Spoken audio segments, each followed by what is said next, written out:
Ladies and gentlemen, let me begin by asking you a question.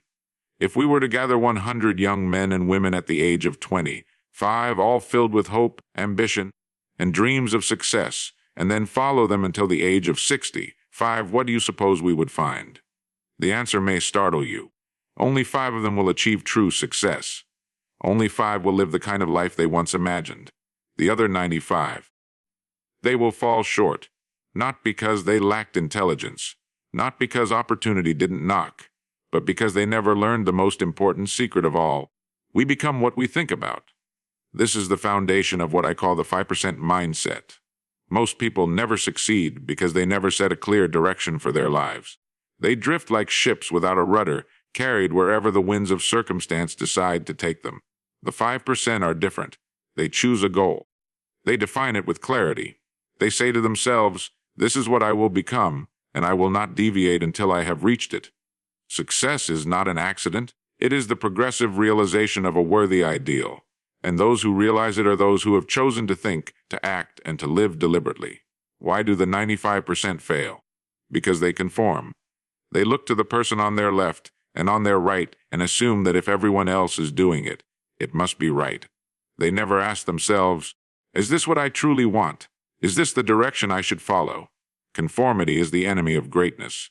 It dulls ambition, silences imagination, and chains men and women to mediocrity. The 5% do not conform. They stand apart, often criticized, sometimes misunderstood, but always true to the vision they have set for themselves. There is another reason most people never succeed: fear. Fear of failure, fear of rejection, fear of uncertainty. They hesitate, they postpone, they wait for the right time. And in waiting, they waste the most precious resource of all, their own lives. The 5% understand that fear is the companion of every worthwhile dream. They do not wait for courage to arrive, they act in spite of fear, knowing that action itself dissolves doubt. And yet, it is not merely ambition or courage that separates the few from the many. It is discipline. The 5% practice the quiet, daily habits that compound into greatness. They read when others watch television. They save when others spend. They persist when others quit. Day by day, step by step, they are building the lives they have envisioned. Discipline is not a punishment but the tool by which dreams are translated into reality. Finally, let me remind you of this simple truth: success is not measured in riches alone. It is measured in the value we bring to others. The 5% understand that service is the pathway to significance. They ask, "How can I make life better for the people I touch?" And in answering that question, they find not only wealth, but fulfillment. This is the secret that has echoed through the ages, whispered by philosophers, prophets, and teachers alike. We become what we think about, and what we think about, if it is noble, if it is worthy, if it is pursued with discipline and courage, will lead us to join the rare company of the 5%. Imagine for a moment that you are standing at the beginning of life's great highway. Stretching before you is a road filled with possibility, lined with opportunities as far as the eye can see. You feel the energy of youth, the burning desire to make something of yourself, and the certainty that you are destined for greatness. You look around, and nearly everyone you see shares the same spark. At the age of 25, 100 men and women all step out into that road together, full of ambition, enthusiasm, and hope. Ask each of them, "Do you want to succeed?" And without hesitation, nearly all will answer yes. They believe success is waiting for them just around the bend, that they will build lives of meaning, wealth, security, and happiness. But let us fast forward 40 years. Let us meet those same 100 men and women at the age of 65. What do we discover? Only a handful have reached the dreams they once carried so vividly. Only a small fraction live with the independence, the abundance, and the fulfillment they imagined. The rest, the overwhelming majority, are struggling, disappointed, or resigned to lives they never intended. They wanted success, but they did not achieve it. They had the same years, the same 24 hours in a day, the same opportunities to grow, to learn, and to build, yet only a few made it. Why? The answer does not lie in luck, for luck touches everyone's life sooner or later. It does not lie in intelligence, for intelligence is far more evenly distributed than most people think. Nor is it found in education, for many who have achieved the highest degrees have still failed to create fulfilling lives, while others with little formal schooling have risen to remarkable heights. The reason is simpler, yet far more profound. The majority never discovered the governing principle of life. They never realized that a person becomes what they think about, that the mind is not merely a mirror reflecting the world, but a seedbed in which every thought takes root and grows into action, habit, and destiny. The majority, without knowing it, spend their years thinking aimlessly. Their thoughts drift toward worry, fear, doubt, and the problems of the day. And like a gardener who neglects the soil, they allow weeds to grow unchecked until the weeds choke out the harvest they once dreamed of. They think about debt, and so they live in debt. They think about failure, and so they fail. They think about limitation, and so their lives become small, restricted, and unsatisfying. They never understand that life will return to them exactly what they plant into it. Those who succeed, the rare few who make up the 5%, live by a different understanding. They know that the mind is a fertile field. If they plant corn, they will harvest corn. If they plant wheat, they will harvest wheat. And if they plant weeds, they will surely reap weeds. The soil does not care what is planted. It will return whatever is given to it. The successful plant thoughts of faith, courage, goals, and progress. They feed their minds with images of the future they desire, and through discipline and persistence, they see those images come alive. Now consider again those 100 people at the beginning of the road. 95 never stop to think seriously about what they want, where they are going, or why. They live by chance, tossed and turned by circumstances, hoping things will somehow turn out well. They drift from job to job, habit to habit, expectation to expectation, and then wake up one day wondering why they never arrived at the place they once dreamed of.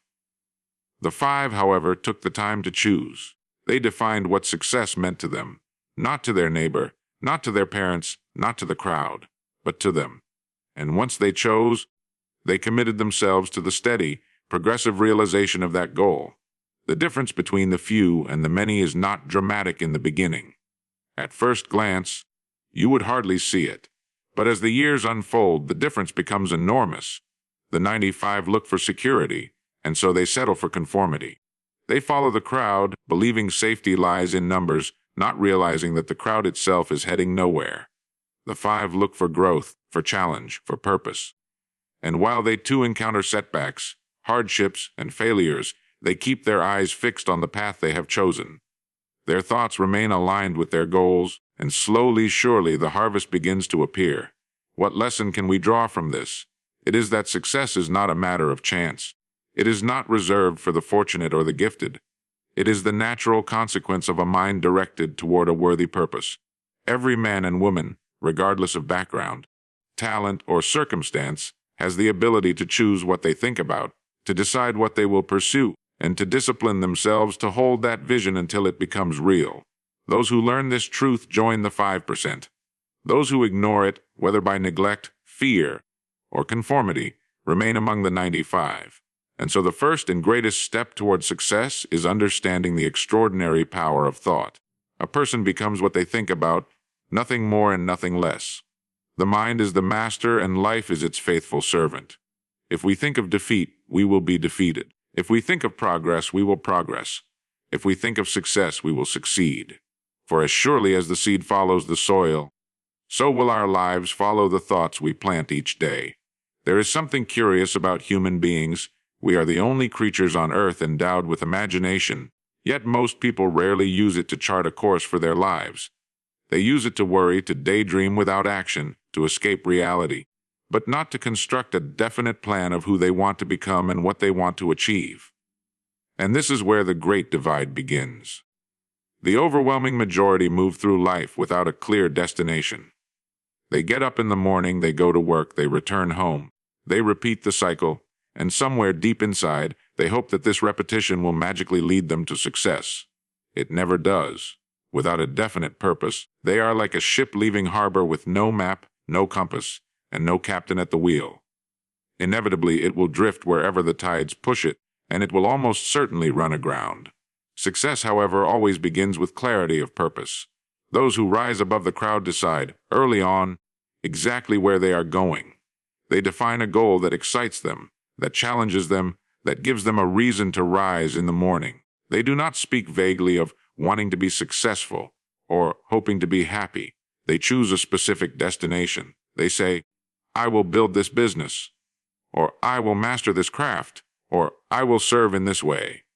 The more precise the vision, the sharper the focus, and the greater the likelihood of its realization. Life, after all, responds not to vague wishes but to definite intentions. It is a remarkable truth that the moment a person sets a worthy goal, a transformation takes place. Suddenly, the countless hours of the day have meaning. Routine becomes preparation, challenges become stepping stones, and setbacks become lessons rather than defeats. Every action, no matter how small, moves them one step closer to the target they have set. A goal turns wandering into progress, and progress creates momentum. Without a goal, energy is scattered. With a goal, energy is concentrated like sunlight through a magnifying glass, capable of igniting even the most difficult task. Now, why do most people avoid setting clear goals? The reasons are as simple as they are tragic. Some are afraid of failure. They worry that if they declare what they want and then fall short, they will be humiliated, so they never set the goal in the first place. Others are afraid of the effort required. To choose one direction is to abandon others, and this frightens them. Still others have never been taught the power of a goal. They think life is something that simply happens, rather than something that can be shaped. The result is the same: they live without a plan, without a compass, and without a destination. But those who choose otherwise, those who join the rare few, understand that a goal is not a prison but a liberation. It frees the mind from the trivial, from the endless distractions that consume so many, and directs it towards something that matters. With a goal in mind, time is no longer wasted because every minute can be measured against the standard. Does this bring me closer to what I have chosen? If the answer is yes, they do it. If the answer is no, they set it aside. In this way, their days become purposeful, their efforts become aligned, and their lives begin to take shape according to their design. Think of the difference between a river and a swamp. A river flows in a clear direction. Its energy is focused, and it carves valleys and shapes landscapes. A swamp has no direction. It spreads aimlessly, stagnant and unproductive. People without goals are like the swamp, diffused and powerless. People with goals are like the river, powerful and transformative. And the most extraordinary part is that anyone can choose to be the river if they will only decide upon a course. When a person commits to a goal, the world itself begins to rearrange. Opportunities that once went unnoticed become visible. People appear who can help. Resources surface that were always there, but unseen. The human mind, focused on a single aim, acts like a magnet, drawing toward it the circumstances that make achievement possible. This is not magic. It is the natural outcome of concentration, of attention, of directed thought. What we think about consistently, we move toward. And what we move toward consistently, we eventually reach. So it is not intelligence, luck, or talent that makes the crucial difference between the few who succeed and the many who do not. It is the simple act of deciding on a worthy ideal, writing it down, and dedicating oneself to its pursuit. This decision is the turning point, the dividing line. Once a person knows where they are going, half the battle is already won. For even if storms arise, even if obstacles block the way, they still have a compass, a north star, something to guide them through the darkness. Without that, they are lost. With it, they cannot fail, because success is not only the reaching of the goal, but the progressive realization of it. Every man and woman has this choice to live as the 95 who drift or as the 5 who decide. The ones who decide understand that clarity is power. They know that a life without purpose is a tragedy, but a life with purpose is an adventure. And they remind us all that we, too, can choose at any moment to define our destination and begin the journey toward it. Most people look around and assume the safest path is the one most traveled. They think that if the crowd is moving in one direction, then surely it must lead to security, comfort, and eventually success. But history and experience teach us otherwise. The truth is that the majority are not heading toward greatness at all. They are moving by default, following patterns set before them, doing what everyone else is doing because it feels safe. Yet safety in numbers is an illusion. When everyone does the same thing, they achieve the same results, and those results, more often than not, are mediocrity, disappointment, and unrealized potential. The tragedy of conformity is that it disguises itself as wisdom. People tell themselves, this is the responsible choice, or this is just how things are done. They quiet the voice inside them that once dreamed of more, that once saw themselves as exceptional, and they replace it with the steady drone of the ordinary. They stop questioning, they stop imagining, and they stop daring. And in doing so, they trade away the possibility of a life that could have been extraordinary for the comfort of blending in with the masses. The few who refuse to conform stand out, and standing out is rarely comfortable. They are criticized, doubted, sometimes even ridiculed. Their decisions appear risky, their goals too ambitious, their independence unsettling to those who prefer the safety of the herd. But these individuals understand something profound. Progress has never been made by those who simply copied what everyone else was doing. Every advance, every breakthrough, every great success in history came from someone who was willing to depart from the crowd, to trust their own judgment, and to hold fast to their own vision. Consider the worker who stays in a job they dislike for decades simply because it's what everyone does. They wait for retirement as if the final years of life will somehow make up for all the wasted ones. Or the student who chooses a career not because it excites them, but because it is expected of them. Or the entrepreneur who never starts because friends and family advise caution. These are the quiet tragedies of conformity. They are lives lived not out of passion or purpose, but out of fear of standing alone. Those who refuse to conform choose a harder path in the beginning, but a far more rewarding one in the end. They decide that their lives will be guided not by the expectations of others, but by the goals and ideals they themselves have chosen. They are willing to endure discomfort, misunderstanding, and even failure, because they know the only true failure is betraying oneself. In time, these people rise above the rest, not because they are better, but because they were brave enough to choose differently. And yet, choosing differently does not mean rejecting society or rebelling for rebellion's sake. It means thinking, it means asking, what do I want? Where do I wish to go? What kind of person do I want to become?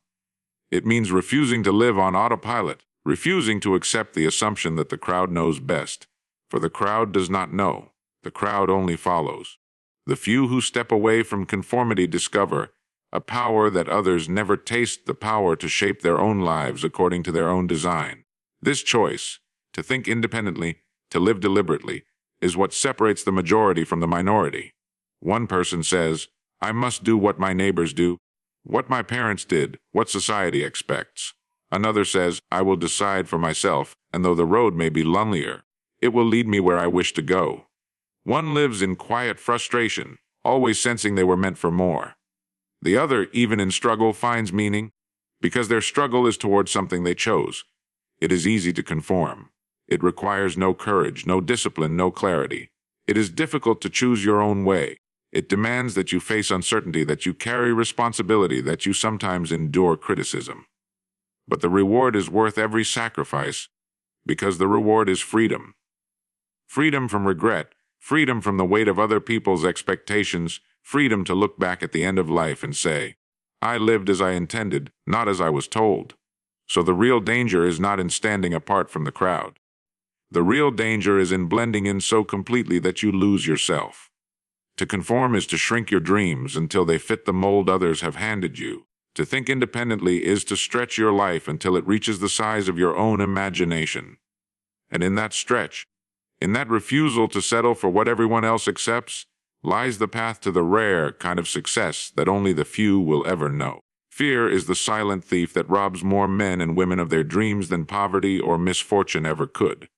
It creeps in quietly, whispering that the risk is too great, the challenge too steep, the possibility of failure too high. And most people, hearing that whisper, obey it. They step back from the edge of opportunity. They decline the invitation of destiny, and they return to the comfort of what is familiar, even if the familiar is unsatisfying. They convince themselves that caution is wisdom, that hesitation is prudence, but deep down they know the truth. They surrendered not to logic, but to fear. Fear has many disguises. Sometimes it appears as procrastination, the endless putting off of action until tomorrow, a tomorrow that rarely arrives. Sometimes it shows up as perfectionism, the belief that conditions must be flawless before we begin, which ensures we never begin at all. At other times it comes as doubt, whispering that we are not capable, not talented, not deserving. Left unchecked, Fear becomes the invisible chain that binds people to lives far smaller than the ones they were meant to live. The remarkable thing about fear is that it does not vanish with success or experience. It accompanies every worthwhile pursuit. Those who accomplish great things are not those who never feel fear. They are those who learn to act in spite of it. They understand that fear is not a stop sign, but a signal that they are approaching something important, something meaningful, something that stretches them beyond their comfort zone. They welcome it as a signpost pointing toward growth. Most people wait for courage before they act.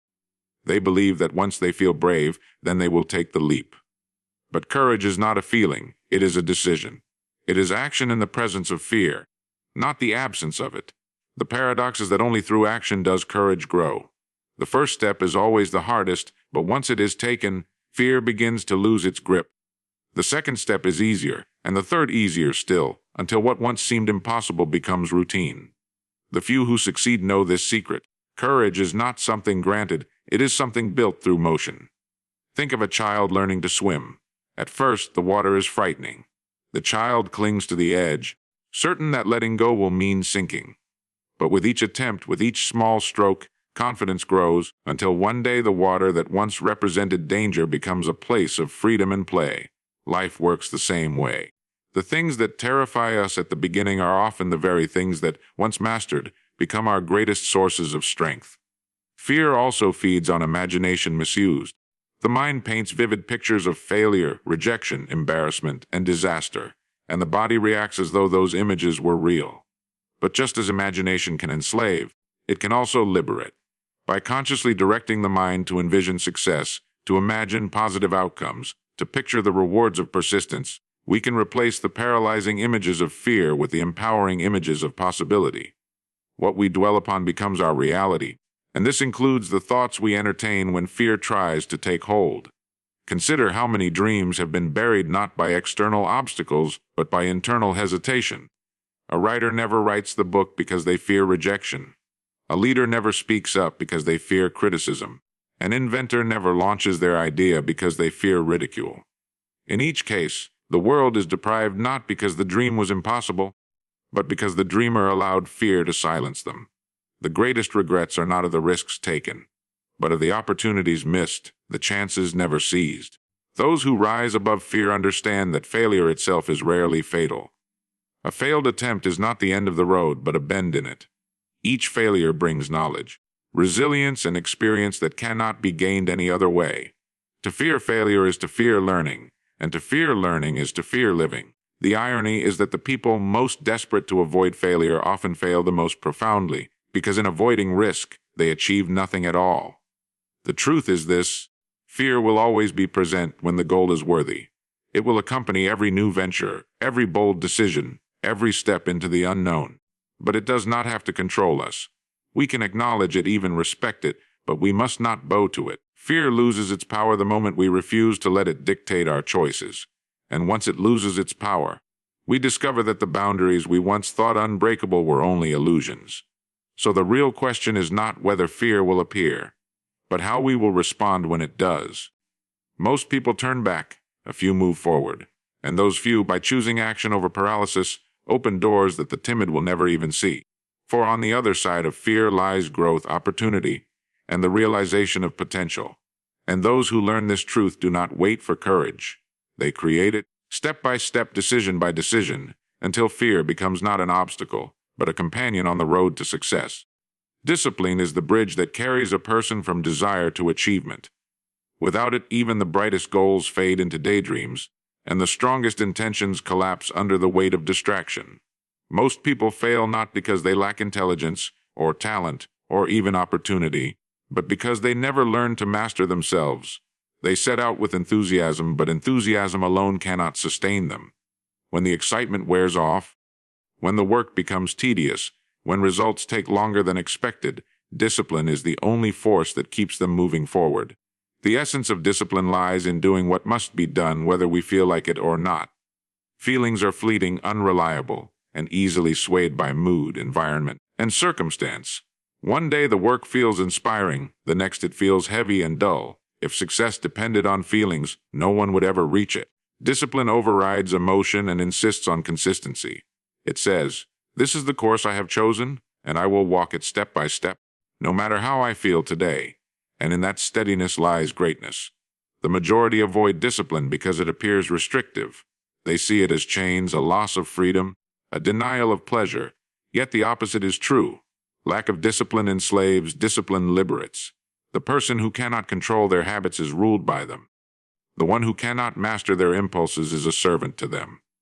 But the disciplined individual, though they may deny themselves in the moment, gains mastery over their life. They can choose their direction instead of being pulled by every distraction, temptation, and whim. That is not bondage. It is freedom in its highest form. Consider the difference between two men of equal ability. Both set out to achieve a worthy goal. The first works hard for a week, then grows weary, skips a day, and slowly drifts back to old routines. The second decides that no matter what, he will take action every single day. At first, the difference is small, almost invisible, but as months pass, the gap widens until it becomes enormous. One remains where he began, wondering why nothing ever changes. The other has built momentum, strengthened his habits, and advanced closer to his goal. The difference was not talent nor intelligence, but the quiet force of discipline practiced daily. Discipline is not only about great acts of sacrifice, it is about the small, repeated choices that compound into remarkable results. Waking up early, saving a portion of income, reading instead of wasting hours in idle entertainment, finishing the task instead of leaving it for later. Each act seems minor on its own, but together they shape a destiny. Success is not a sudden leap, but the accumulation of countless small steps, and discipline ensures those steps are taken even when no one is watching. There is a law in life as certain as gravity. What we practice consistently becomes who we are. A person who daily practices laziness becomes lazy. A person who daily practices diligence becomes diligent. Habits formed through repetition carve grooves into our character, and those grooves determine the direction of our lives. Discipline is the conscious creation of habits that serve us rather than harm us. It is the decision to plant seeds of progress each day, knowing that in time the harvest will be abundant. And make no mistake, discipline requires sacrifice. It means choosing long-term fulfillment over short-term pleasure. It means delaying gratification, resisting comfort, and embracing effort. Most people shy away from this because the rewards are not immediate. They would rather indulge today and worry about tomorrow when it arrives. But tomorrow always arrives, and the bill is always due. The few who succeed understand this. They are willing to sacrifice in the present because they know the future will repay them with interest. Think of the athlete who trains while others sleep, the student who studies while others play, the investor who saves while others spend. At first, they seem to be denying themselves. But in time, they stand stronger, wiser, freer, while the others are left weaker, unprepared, and bound by the consequences of their choices. Discipline may appear difficult, but the absence of it is far more costly. The beauty of discipline is that it multiplies itself. The more we practice it, the stronger it becomes. What begins as struggle eventually becomes habit, and what was once difficult becomes natural. The runner who forces himself to train finds that, over time, running becomes enjoyable. The writer who struggles to write daily eventually cannot imagine a day without it. Discipline, once established, transforms from burden to joy, because it carries within it the satisfaction of progress and the pride of mastery. Ultimately, discipline is the difference between living by chance and living by choice. Those who lack it drift, controlled by external forces, victims of circumstance. Those who possess it take command of their lives, steering themselves toward the goals they have chosen. It is not glamorous, it is not always celebrated, but it is the quiet, invisible power behind every story of success. And it is available to anyone who will pay the price of practice, persistence, and patience. There is a truth about success that is often overlooked. It is never achieved in isolation. The measure of a life is not only in what one accumulates, but in the value one brings to others. Too many chase wealth, status, or recognition without realizing that these are not the roots of success but the fruits. The root is service, the act of making life better for others, of contributing something of worth, of leaving the world richer than we found it. Those who rise to the rare heights of fulfillment are those who understand that the secret to getting what you want lies in helping others get what they want. Think of the shopkeeper who treats every customer not as a transaction, but as a relationship. He listens, he serves, he cares. Over the years, his business grows not because he demanded loyalty, but because he earned it. Or the teacher who sees more than students in her classroom. She sees futures. She gives her energy not to the paycheck, but to shaping minds and instilling confidence. Decades later, her influence lives on in the accomplishments of her students. These are not acts of charity alone, they are acts of wisdom. By adding value to others, they ensured their own growth and success. Most people fail to grasp this principle. They ask first, "What can I get?" instead of, "What can I give?" They treat life as a contest of acquisition, believing that the one who gathers the most wins. But gathering without giving leads only to emptiness. A person may possess wealth, yet feel impoverished in spirit. They may hold power, yet remain powerless in purpose. Real success, the kind that endures and satisfies, is built upon contribution. Service does not always mean grand gestures. It is often found in the small, consistent ways we make a difference. A kind word to someone discouraged, a product made with care, a job done with excellence, a moment spent listening when others are too busy. These acts, repeated over time, create ripples that extend far beyond what we can measure. The one who dedicates himself to service may not always see the immediate result, but life has a way of rewarding such effort, often in ways unexpected. And yet, service demands humility. It requires that we shift our perspective away from ourselves and toward others. This does not mean neglecting our own needs or abandoning our goals. It means recognizing that the path to our goals is paved with the value we create for those around us. The doctor who heals, the engineer who builds, the artist who inspires, the leader who uplifts, each finds that their own fulfillment expands in proportion to the benefit they bring to others. Consider how societies thrive. The most prosperous nations are not those where individuals hoard, but where individuals trade, share, and collaborate.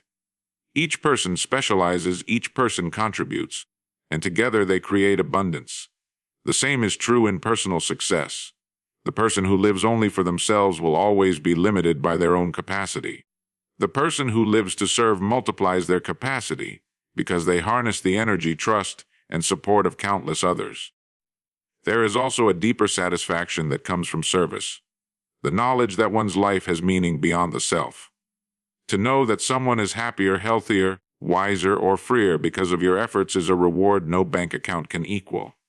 It is the kind of wealth that cannot be stolen, the kind of success that cannot be measured on paper. This is why so many who achieve material riches but fail to serve others end up restless and unsatisfied, while those of modest means who dedicate themselves to service often live with a richness of spirit that others envy.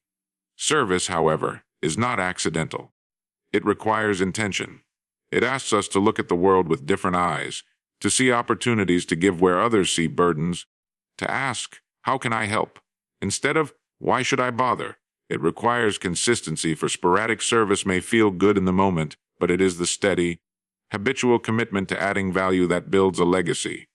The disciplined worker, the devoted parent, the honest craftsman, the responsible leader, these are the builders of lasting success, because they anchor their lives in giving rather than taking. When we serve, we also grow. Service stretches our abilities, sharpens our skills, and refines our character. It forces us to rise above selfish impulses, to think creatively about solving problems, to develop empathy and patience. In serving others, we become more complete ourselves. This is the paradox: in giving, we receive; in lifting others, we rise. Those who understand this principle are never truly poor, for they carry within themselves a source of wealth that cannot be exhausted. The path to fulfillment is clear. Success is not something we chase directly, like a shadow that slips away the closer we move toward it. Success is something we attract by the person we become, and the person we become is defined by the service we render. The more we give of our talents, our time, our energy, the more life gives back to us in return. And in this cycle of giving and receiving lies the essence of the 5% mindset, the principle that elevates the few while the many remain bound to frustration.